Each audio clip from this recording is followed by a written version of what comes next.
sekalian, SPD Klok Jawa dan Timur yang terkasih, keluarga besar SPD dari provinsi 4 provinsi Indonesia, para suster yang terkasih, para frater, orang tua, saudara dan saudari. Kita baru menyaksikan kedua diakon kita, Siprianus dan Octavianus, dihantar oleh Bapak dan Mama menghadap altar Tuhan. Dan dialog yang terjadi adalah panggilan nama mereka. Semalam salah seorang diakon mengatakan, Tuhan telah mengenal dia dari dalam kandungan ibunya. Nama itulah yang dipakai oleh gereja untuk memanggil mereka tamu. Tuhan memberikan nama, memberikan tugas, memberikan makna. Dan mereka menggunakan cap dari Tuhan untuk menjadi imam Tuhan yang abadi. Saudara dan saudari sekalian yang terkasih, kedua diakon kita yang sudah tampil untuk imamat, mereka sudah mengikrarkan kaul-kaul mereka, kaul-kaul peliharaan mereka di dalam serikat sabda Allah. Mereka telah menjalani kaul yang terakhir, kaul terakhir. Mereka sudah menginkardinasikan diri di dalam SPD. Dari kekal sampai kekal mereka menjadi SPD. Dan hari ini mereka tampil untuk tugas lanjutan yang diperlukan Tuhan untuk pelayanan gereja, yaitu tabisan sebagai imam. Imam itu adalah orang-orang terpanggil secara khusus yang ditakdiskan di dalam Tuhan untuk memberikan pelayanan secara khusus di dalam gereja. Mereka akan mengenakan apa yang dinamakan 3 tugas Kristus sebagai nabi. Nabi itu adalah dia yang selalu membuka mulutnya untuk berbicara atas nama Allah. Maka kalau para imam berbicara bersama dengan bapak-bapak yang di sebelah kanan saya,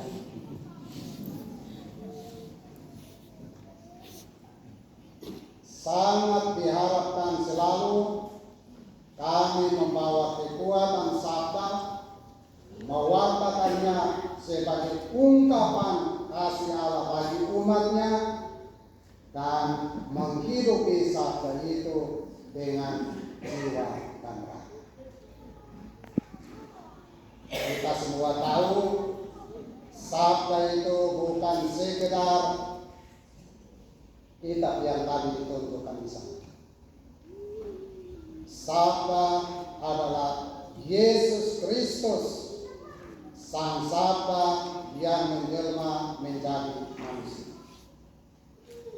Maka tugas dari para imam, termasuk mereka dua yang tadi sudah siap untuk menjadi imam, menjadikan diri sebagai alter Kristus.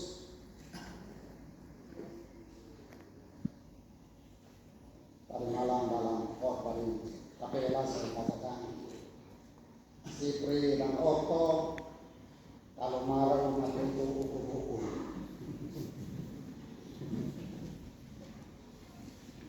Yang sama juga untuk bapak-bapak di sini.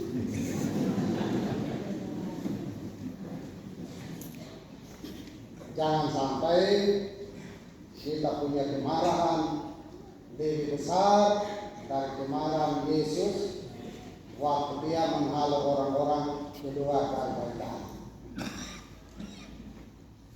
Sabda yang disampaikan Tuhan adalah sabda kebenaran, sabda kehidupan, sabda yang membawa orang kepada keselamatan. Dan itu adalah tugas dari seorang imam karena dia bertindak atas nama Kristus untuk menjadi Kristus yang lain. Mengapa Kristus yang lain? Kristus yang dulu menjelma sudah kembali ke surga. Suaranya dilanggengkan di dalam suara para imam Tuhan. Maka pelanggengan suara Kristus inilah yang menjadi salah satu tugas pokok dari para imam. Menjadi nabi, menjadi keluarga sabda Tuhan demi keselamatan umat. Yang dikatakan di dalam dokumen-dokumen tentang keluargaan sabda yang sebentar juga akan diucapkan bagi mereka berdua. Percayailah apa yang kamu baca. Setiap hari kita membaca kitab suci. Buku utama yang dinamakan Lectio Divina yang pertama kitab suci. Dibaca, diimani. Apa yang diimani diwartakan. Apa yang diwartakan dihidupi supaya imamnya sungguh-sungguh menjadi Kristus yang lain, karena Tuhan meminjam wajahnya Silvianus dan Octavianus untuk menjadi wajah kasih Tuhan di dunia. Tuhan meminjam suara mereka supaya mereka menggaungkan sabda Tuhan bagi keselamatan umat. Itu makna dari menjadi alter Kristus. Kristus yang lain karena Yesus senantiasa hadir di dalam hati, di dalam hidup, dan di dalam perilaku mereka. Tugas yang kedua menjadi imam. Karena salah satu tugas dari Kristus adalah menjadi imam. Para imam, tugas yang pertama adalah di seputar altar. Tidak untuk pergi berdagang asam, tidak untuk pergi berdagang sapi, tidak untuk pergi berdagang sayur, tidak untuk pergi berdagang yang lain-lain. Tugas yang pertama adalah di seputar altar Tuhan untuk menghadirkan keselamatan bagi umat. Kekuatan sakramental terlebih di dalam Ekaristi perlu selalu dilanggengkan di dalam kehidupan umat, supaya umat secara tetap, secara pasti merebut kekuatan dari Ekaristi Tuhan dari keselamatan. Dan para imam melalui kuasa parisan hari ini tangannya diberi kuasa, diurapi dengan minyak krisma supaya tangannya yang biasa tidak dipakai untuk tambelin orang, tidak dipakai untuk peluru orang, tidak dipakai untuk ancam orang, tetapi dipakai untuk menguruskan persembahan dari umat demi pelayanan kepada Tuhan, menguruskan diri mereka melalui berkatnya kepada umat, dan mewartakan, menyatakan kasih Tuhan dengan hatinya yang senantiasa berbelas kasih. Tugas sebagai imam. Maka tugas mereka yang kedua, hidup di seputar altar. Dan dengan itu mereka akan menandakan dirinya dalam kesatuan dengan doa-doa mereka. Bayangkan kalau dia pagi hari begitu bangun dari tempat tidur sudah satu tanda salib. Angelus tanda salib yang kedua. Doa berzikir tanda salib ada beberapa. Pembukaan, penutup. Waktu misa tanda salibnya ada beberapa. Belum lagi berkat. Jadi imam adalah dia yang setiap hari tubuhnya, perilakunya, hidupnya penuh dengan salib Tuhan.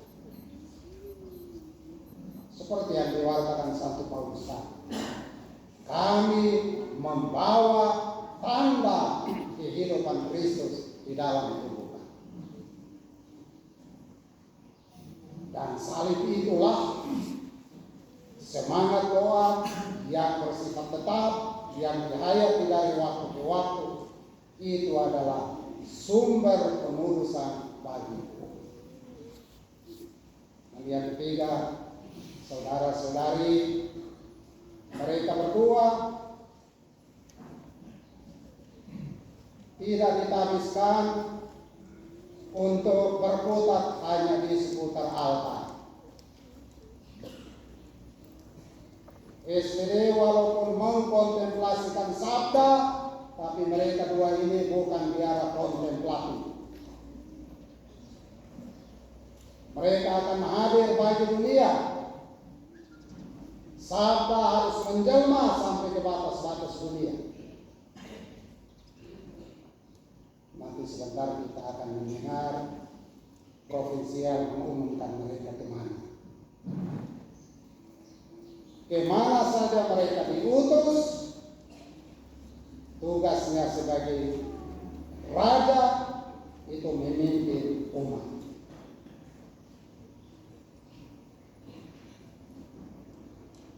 Baru dapat pemimpin saja sudah pemimpin. Dan tidak perlu tunggu P3K. Langsung. P3K mereka langsung dari Kristus sesudah misa. Mereka akan diutus pergi untuk apa? Berada di tengah umat, membimbing umat supaya umat makin mengenal Kristus. Dan adik-adikku berdua, anak-anakku yang terkasih, mewartakan sabda, memperkenalkan Kristus di dunia sekarang, betapa sulitnya. Mengapa sulit? Karena Kristus yang ada di media lebih menarik dari Kristus yang ada di dalam sabda. Tiap hari media akan ribut-ribut, sampai imam juga bingung, tidak tahu Yesus yang mana yang dipersoalkan. Yesus sang sabda yang turun dari Bapa, yang kita hidupi dalam kehidupan setiap hari, itu adalah daya kekuatan yang menjadikan tugas para imam sebagai raja sungguh-sungguh memiliki kewibawaan surga. Itu adalah kekuatan dari Tuhan. Hadirlah bagi umat seperti yang dikatakan kita para imam, bawilah domba-domba. Bila perlu, domba itu dia punya bau itu khas. Domba B itu baunya khas. Domba C dan seterusnya. Jadi seluruh umat dilihat dari wajahnya ke wajah, dikenal dari imannya, dikenal dari praksis hidupnya, dikenal karena dia juga menjadi bagian dalam perjalanan menuju ke sana. Marilah kita menyertai langkah pasti dari kedua anak kita, putra-putra gereja, putra-putra keluarga, supaya hari ini mereka sungguh dijadikan imam Tuhan, menjadi imam, nabi, dan raja, supaya cinta kasih Tuhan secara meyakinkan hidup di dalam hati mereka dan di dalam hati semua orang yang dipercayakan kepada pelayanan mereka.